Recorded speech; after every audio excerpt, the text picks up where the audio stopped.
오늘 말씀 제목은 회복 플러스입니다. 회복 플러스입니다. 대림절이 이제 오늘부터 시작이 되었죠.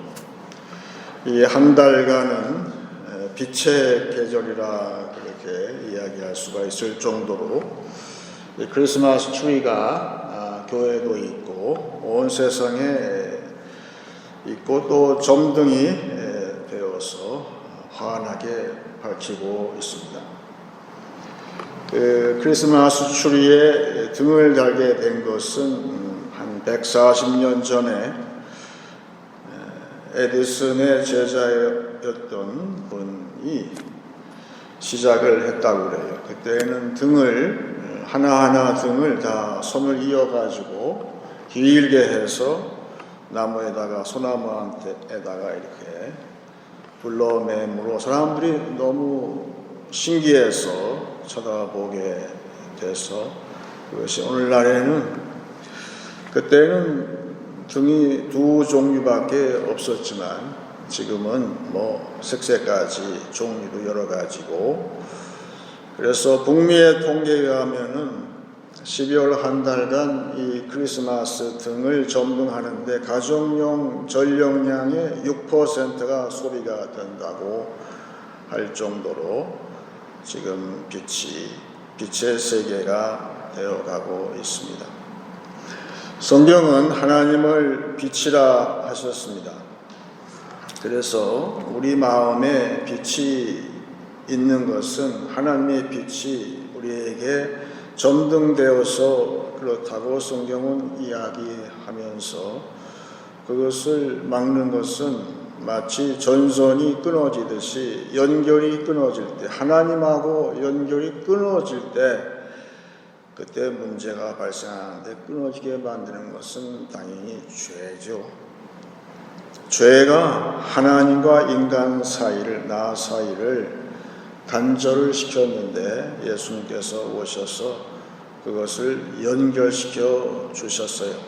그래서 우리 마음에도 지금 세상이 어두운 것은 사실은 옛날에 비해서 초롱불, 호롱불 살 때보단 지금 세상이 무지하게 밝지만 중요한 것은 진짜 밝아야 할 내 마음이 어두워서 세상이 어두운 거지요. 그런데 우리 예수님께서 그것을 밝게 해주시는 그 연결 작업을 하나님하고 나 사이를 연결시켜주는 관계를 회복시켜 주셨다는 것이죠. 그렇게 따지면 이 대림절은 관계 회복의 시간이 되는 것이죠. 그때 이 관계 회복을 막는 것도 만만치가 않아서 가만 보게 되면 이 청년 시기에 사춘기 때까지는 그래도 부모한테 매여 있다고 볼 수 있는데 청년이 되게 되면 그렇게 독립하려고 애를 쓰고 있어요. 소위 자립하려고 애를 쓰는 것이죠. 그건 막을 수 없는 현실이고 인생의 성장 과정에서 자립한다는 것은 굉장히 중요한 것이죠. 장려할 만한 것이죠. 그래서 더 이상 부모 밑에 내가 매여 살기 싫어 하고선 독립을 선포하고 밖으로 나가는 것은 그것은 참 좋은 일인데 이거는 참 자립, 참 독립이 무엇인가 그것을 우리가 아는 것은 더 중요한 것이죠. 그래서 이 독립하는 것을 추구하다 보게 되면 부모한테서 독립하는 것 너머에 멀쩡하게 신앙생활을 잘하던 청년도 하나님한테서도 자립하려고 들 때 그것은 건강하지 못한 자립이 되는 것이죠. 그 구분을 잘 해야 됩니다. 그래서 시편 121편은 이렇게 이야기를 적었습니다. 내가 산을 향하여 눈을 돌리라. 나의 도움이 어디서 올까? 나의 도움은 천지를 지으신 여호와에게서로다. 지금 청년들이 볼 때에 세상에 나아보게 되면 여기 시편 기자처럼 산들이, 여기 단수 나와 있으면 원래는 복수죠. 산들이 뺑 둘러쌌어요. 나는 언제 저 산처럼 높이 올라갈 수 있을까? 이미 고지는 세상의 모든 이들이 다 점령한 것처럼 보여서 위축이 되므로 지금 나의 도움은 어디서 올까? 그랬어요. 부모의 도움을 거절하고 나갔을 때에 반대로 나의 인생의 도움을 찾는 것이 얼마나 중요한 것인가. 그래서 발견한 것은 나의 도움은 천지를 지으신 여호와에게서로다. 청년 시기에 전도서에 나와 있는 것처럼 이제 너의 창조주를 기억할 때가 왔어요. 부모한테는 독립을 해야 돼요. 그런데 반대로 그동안 희미했지만, 잡는 것이 희미했지만 나를 포함한 천지를 지으신 창조주 하나님한테는 완전히 의지하는 것이 뭘까요? 그것이 독립신앙이라는 거예요. 따라서 신앙 부모가 해줘야 할 것은, 죽기 전에 해줘야 할 것은 내 자식들이 나가 아니라 하나님을 완전히 의지하는, 하나님께 완전히 도움을 구하는 자신만의 부모의 신앙이 아니라 자식의 독립된 자립된 신앙을 세워주는 것이 반드시 중요한 것이다. 그래서 우리는 그 회복을 막는 그런 세력에 대해서도 눈을 번쩍 뜨고 주위에서 우리 기성세대가 해야 할 일을 해야 하는 것이죠. 그래서 하나님하고 관계가 지금 잘 회복이 된 사람은 어떨까? 대개 보게 되면 하나님하고의 관계가 원만하면 사람들 사이에서 관계가 원만해지죠. 그런데 건강하지 못한 그런 관계도 있는 것은 통계에 의하면은 많은 사람들이 자신의 능력보다도 자기 자신을 우월하게 생각하고 산다는 거예요. 그래서 괜히 우쭐대는 거죠. 나는 잘하고 있어. 나는 잘 나가고 있어. 이런 착각에 살고 있는 경우가 조사해 보게 되면 많다는 거인데, 그것이 교만으로 발전되지요. 근데 반대가 있어요. 나는 왠지 자신이 없어. 그런 쓸데없는 열등감에 잡히게 되는데, 그 이유는 우쭐하는 것도 그렇고 내가 이렇게 완전히 열등의식에 잡히는 것도 그렇고 둘 다 건강한 관계가 아니죠. 태도가 아니죠. 그 모든 것이 성경은 이야기하기를 하나님하고 바른 관계를 맺지 못해서 그렇다 그랬어요. 중요한 것은 하나님하고의 관계를 회복하는 것이 중요한데, 오늘 백임절 첫 주에 하나님께서 교회에 주신 말씀은 이사야 64장입니다. 거기에서 이사야가 탄식을 하면서 우리가 왜 이런 신세가 되었는가, 그 모든 관계가 다 끊어지고 잘못되고 인간이 교만해지고 또 반대로 완전히 자기 자신을 의심하고 주저하고 그래서 불안해하고 그런 모습 가운데에서 구이스라엘이 전부 지금 완전히 가라앉은 상태. 세상은 저 높이 하늘 밑에 있는 산처럼 높건데 지금 이스라엘은 바닥을 기고 있다. 지금 그런 한탄하는 가운데에서 그 원인이 뭘까? 이사야가 이야기를 합니다. 64장 1절서부터 보겠습니다. 원하건대 주는 하늘을 가르고 강림하시고 주 앞에서 산들이 진동하기를 불이 섭을 사르며 불이 물을 끓임 같게 하사 주의 원수들이 주의 이름을 알게 하시며 이방 나라들로 주 앞에서 떨게 하옵소서. 이게 옛날의 모습이란 회상하면서 지금은 이렇지 않다는 뜻이죠.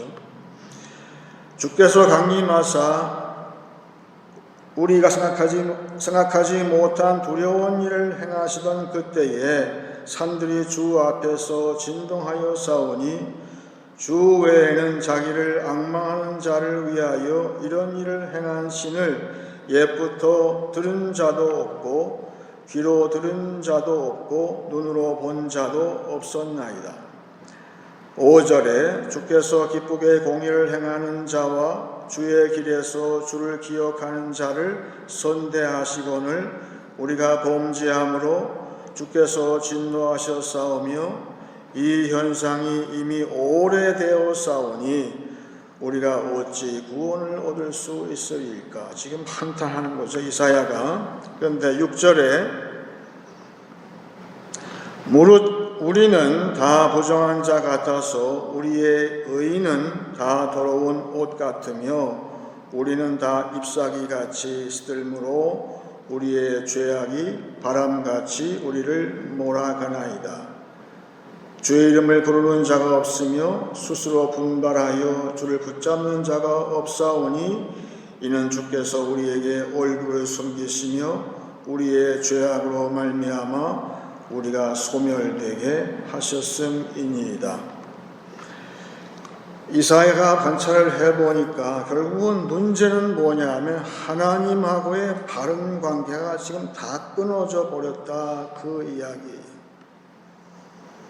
그러다 보니까 세상과의 관계도 다 끊어지고 건강하지 못한 관계에 들어갔어요. 그 결과는 이스라엘의 멸망으로 들어가게 되었어요. 따라서 지금 이사야는 간절히 호소하기를 하나님, 우리의 더러운 옷, 의의 옷, 우리의 의를 회복해 주세요. 근데 그 의가 뭘까요? righteousness, 의라는 것은 예수님께서 우리에게 해주신 것처럼 예수님이 죄를 다 맡으시고 하나님과 이스라엘, 하나님과 교회의 끊어진 관계를 회복시켜 주시는 것이 의라고 얘기했어요. 그것은 의는 우리의 믿음인데 우리가 아브라함처럼 하나님을 믿음의 의로 정하시고 그래서 하나님하고 연결된 그런 관계, 그것이 의에서 하나님과의 관계, 바른 관계에서 세상과 다른 사람하고의 바른 관계가 형성되어지게 해달라고 지금 이사야는 간절히 호소하고 있어요. 그래서 관계 회복이 얼마나 중요한 것인가, 그것을 이사야는 간절히 호소하고 있는 것이지요. 그런데 더 중요한 것은 관계 회복이 끝인가? 죄로 인해서 예수님께서 죄를 다 맡아 주시고 대신 우리에게는 하나님과 연결되게 하셨을 때에 하나님이 십자가에 죽으신 예수님을 옳다 하셨어요. 그리고 다시 살게 해주신 것은 그것이 바로 우리의 예수를 믿는, 끊어진 관계를 중보하기 위해서 죽으신 예수를 내가 믿을 때 예수님의 의가 내 의가 돼서 내 안에 하나님의 빛이 찾아오고 하나님과의 관계가 바로 복원될 때, 그것이 이사야가 바라는 의의 회복이라 했는데 그 관계 회복이 끝이 아니라 더 중요한 것은 따로 있어요. 요새 이제 연말 됐으니까 주머니가 두둑한 사람 많겠죠. 보너스가 이제 나올 테니까. 그러면 상점 많이 몰려있는 여기 북미에서는 그 몰이라는 데에 쇼핑센터에 가지요. 그러면 여긴 대가 쇼핑센터가 2층으로 되어 있어서 2층이 더 화려해요. 1층은 좀 실제적인 상품을 많이 팔고 그 2층에 보게 되면 제일 화려한 데가 여성들 옷을 파는 가게예요. 그래서 무슨 뭐 가게 상표가 딱 있죠. 그런데 스탠다드 가게 이름이 있고 그 옆에 그 상표 그 상점 이름에다가 플러스라는 말을 붙여놨어요. 그 뜻은 좀 체형이 큰 중년이 되므로 좀 몸이 불어서 체형이 큰 여자분들도 들어오세요. 그런 뜻이잖아요. 뭔가 풍성해지는 것이죠. 하나님하고 관계가 다시 복원됐을 때 어떻게 되는가에 대해서는 예수님께서 누가복음 15장에서 아주 잘 이야기해 놓으셨어요. 오늘 다시 한번 누가복음 15장 말씀 18절서부터 제가 다시 한번 읽겠습니다. 지금 두 아들이 아버지와 관계가 절단돼서 아니죠. 큰아들은 집에 있고 작은 아들은 절단돼서 밖으로 나갔어요. 소위 독립한다고 나갔어요. 그러다가 갖은 고생을 한 다음에 다시 아버지께로 돌아가는 이야기가 이 탕자 이야기인데 18절에 내가 일어나 아버지께 가서 이르기를 아버지 내가 하늘과 아버지께 죄를 지었사오니 지금부터는 아버지의 아들이라 일컬음을 감당하지 못하겠나이다. 나를 품꾼의 하나로 보소서 하리라 하고 이게 지금 작은 아들이 오랜만에 아버지 집에 가서 아버지 앞에 서야 되니까 지금 리허설을 하는 거예요. 아버지한테 어떻게 얘기할까 이 연습을 계속 하는 거예요. 그리고 갔어요. 이에 일어나서 아버지께로 돌아가니라. 아직도 거리가 먼데 아버지가 그를 보고 측은히 여겨 달려가 목을 안고 입을 맞추니 자 이제 아들이 연습했던 이야기를 고스란히 아버지한테 합니다.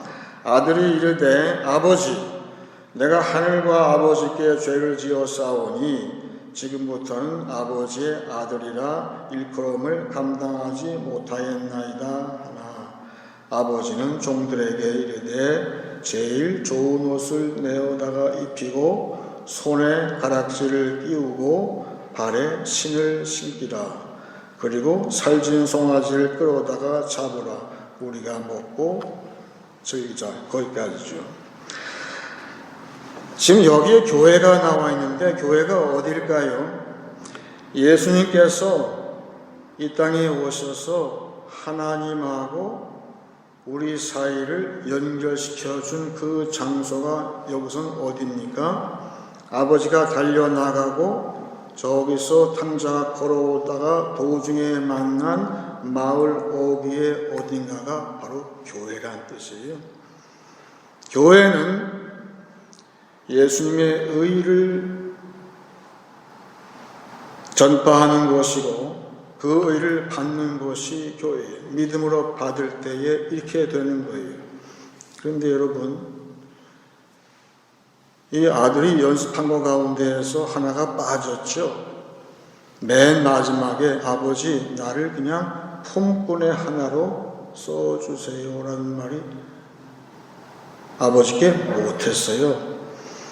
학자들은 얘기하기를 마지막에 나를 그냥 품꾼으로 여기세요 이 말을 하려고 할 때 아버지께서 입을 막았어요. 어떻게? 히스함으로. 더 이상 얘기하지 마. 돌아왔으면 됐어. 우리가 주유소에서 말이에요. 저는 캐나다에 와서 한 번도 제가 최고급 슈프림 가스를 넣어본 적이 없어요. 비싸니까. 보통 레귤러로 항상 채우죠. 근데 말 들어보니까 그 슈프림 가스가 좋긴 좋다고 그래요. 이 아들이 아버지 저는 그냥 보통 레귤러 품꾼 워커로 그냥 제가 일하면 안 될까요? 라고 지금 얘기를 하는데 아버지는 딱 스톱했어요. 그게 아니라 그 뒤에 나오는 잔치하게 보게 되면 완전히 슈프림 대접을 해주고 있어요. 왜 그럴까요? 하나님하고의 관계가 회복된 사람은 풍성함이 있다.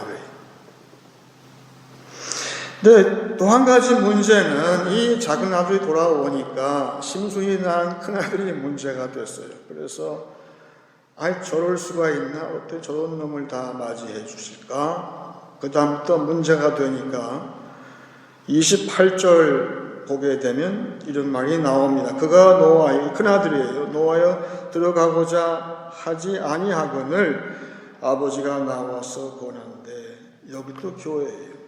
교회 내에 있는 탕자가 변심을 했어요.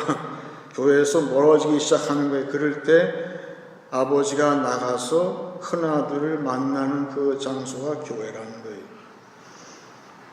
그래서 깨닫게 되는 고담이 안 읽었지만 그동안 교회에서 열심히 섬기던 사람이 깨달은 것은 뭐냐면 네 것이 내 것이 다 네 거 아니냐라는 말을 들었어요. 각성을 한 거죠. 그렇구나. 내가 하나님의 풍성함을 모르고 내가 그냥 살았구나. 잘 보세요. 작은 아들은 꼬박꼬박 이제 아버지라는 호칭을 계속 쓰고 있잖아요. 그런데 화가 난 이 큰아들은 아버지란 말도 안 쓰고 동생이란 말도 안 써요. 호칭이 없어요. 그런데 여러분 오늘 본문에 이사야가 지금 뭘 기도하다가 뭐가 떠올랐는지 감격해서 쓰는 호칭이 있어요. 8절 보세요. 그러나 여호와여, 여러분 여기 64장에 여호와란 말이 다 숨어 있었어요. 그동안 안 썼어요. 그냥 하나님이었어요. 그런데 이스라엘 사람들이 그렇게 못 잊을 야훼, 이 네 글자 야훼 여호와를 딱 썼어요. 지금도 그런지 모르겠는데 이 성경을 필사하다가 이 야훼 네 글자가 나올 때는 목을 다 버리고 새로운 목을 갈아서 쓴다는 거 아니에요. 그만큼 두려운 이름이자 그리운 이름이고 사랑하는 그 여호와의 이름을 지금 다시 부르고 있어요. 이사야가. 그러면서 이제 주는 우리 아버지이십니다. 관계가 완전히 회복이 됐죠. 그리고 우리는 진흙이요. 우리는 토기장이시니 창조주 하나님을 얘기하고 있어요. 우리는 다 주의 손으로 지으신 것입니다. 나를 품꾼의 하나로 써주시면 안 될까요? 말도 안 돼. 왜? 너는 내가 낳은 자식이야. 무슨 얘기하고 있어? 그 얘기. 하나님이 우리를 다시 낳았다. 주 안에서. 그래서 사도 바울 말씀을 내가 이해했어요. 어떻게 총각이 그걸 다 이해할까? 내가 주 안에서 너희를 낳았다는 말은 바로 여기 있는 말씀이 창조주 하나님하고 연결된 회복된 신앙을 지금 기도하고 있어요. 9절에 여호와여, 그러므로 너무 분노하지 마시오며 죄악을 영원히 기억하지 마시옵소서.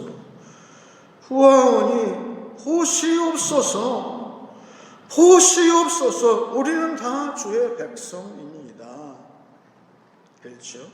이 두 절의 기도가 하나님한테 저는 상달되었다고 믿는 거예요. 이사야의 기도가 고스란히 이 기도가 교회의 기도가 되는 것이죠. 그래서 이것이 바로 관계 회복이 되었을 때 그 플러스가 뭘까? 여러분 이제 아시겠죠? 플러스가 뭐지? 풍성함. 이건 관계에서 오는 거예요. 그냥 레귤러가 아니에요. 슈프림이고 풍성함으로 하나님께서 이제 도와주실 시간이 되었다. 그걸 대림절에 우리는 기대하고 있는 것이죠. 그러면 이 회복은 이 불이 들어와 있는데 60촉 전구가 100촉 되는 것이 회복인가?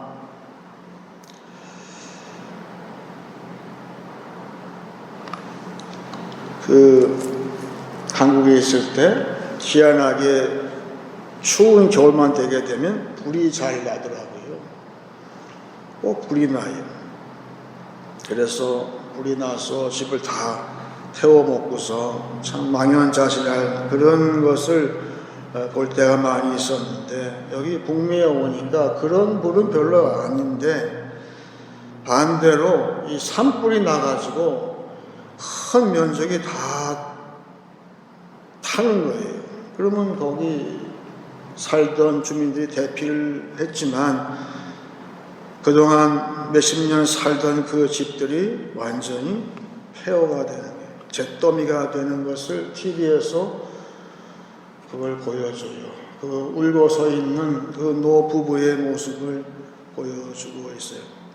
이제 절망이라는 거지. 물론 보험 처리는 되겠지만 그 정들었던 그 집이 완전히 불타 없어졌는데 그 마음이 오죽하겠어요. 그런데 여러분, 한 가지 우리가 모르던 사실은 소나무 종류 가운데에서 어떤 소나무는 솔방울이 있는데 그건 씨잖아요.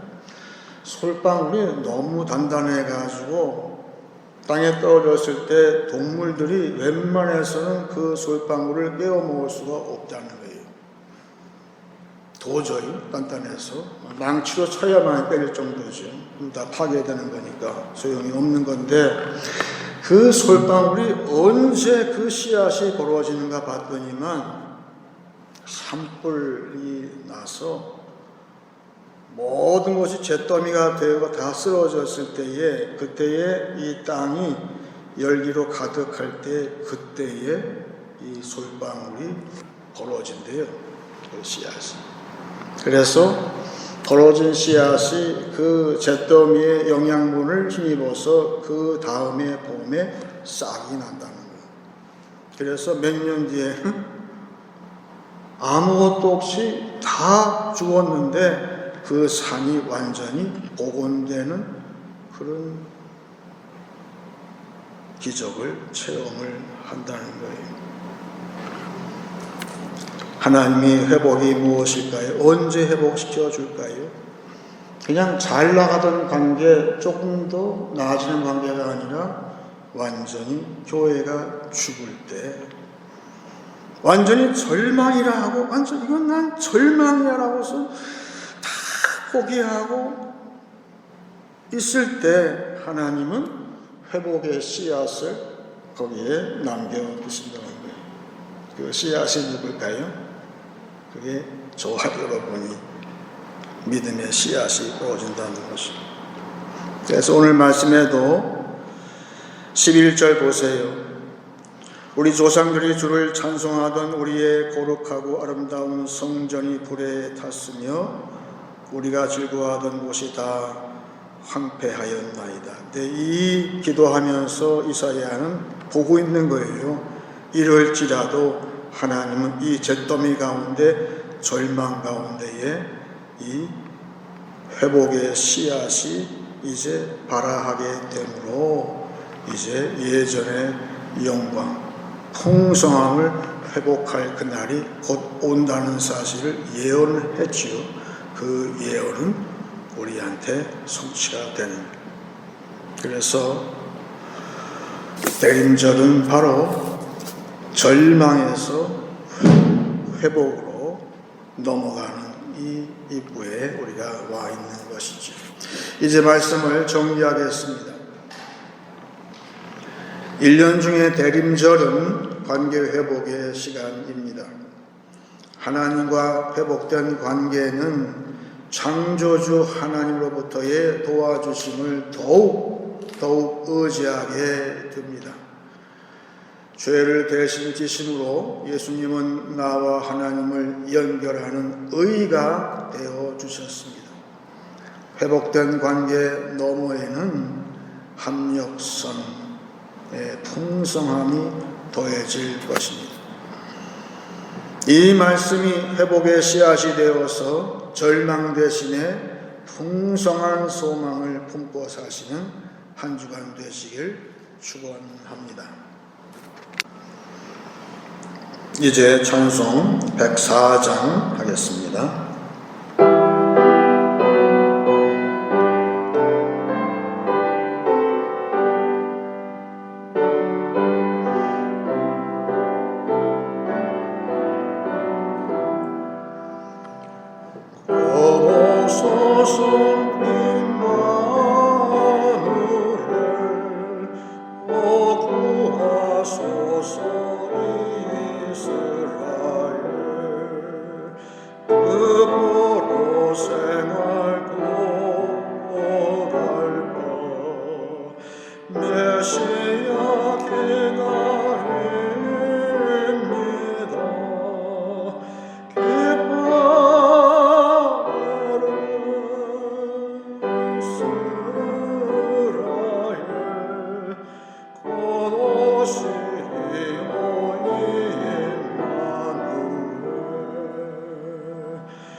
시기와 분쟁 없애고 참 평화 채워주소서. 기뻐라 이스라엘 곧 오시리오 임마누엘.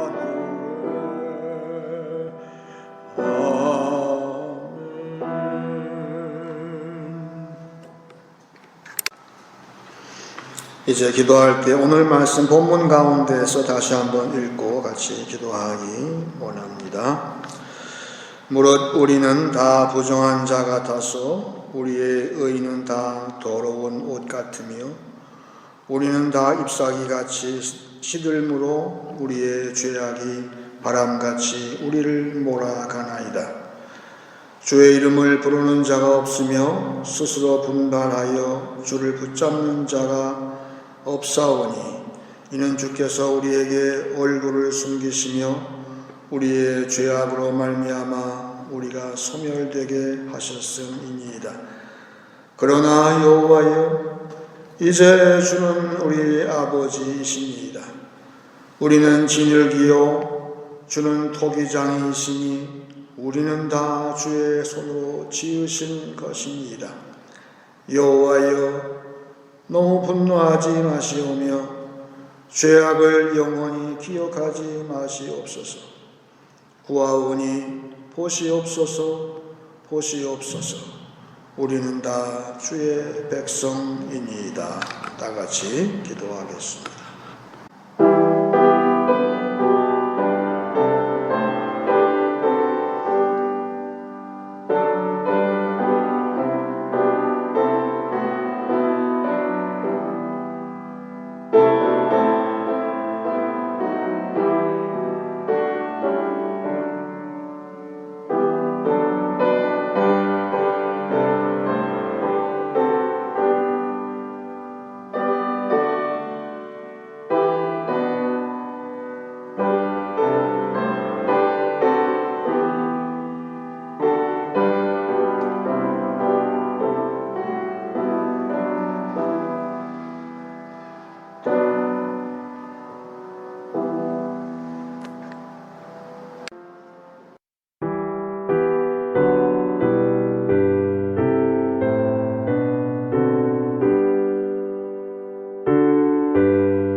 아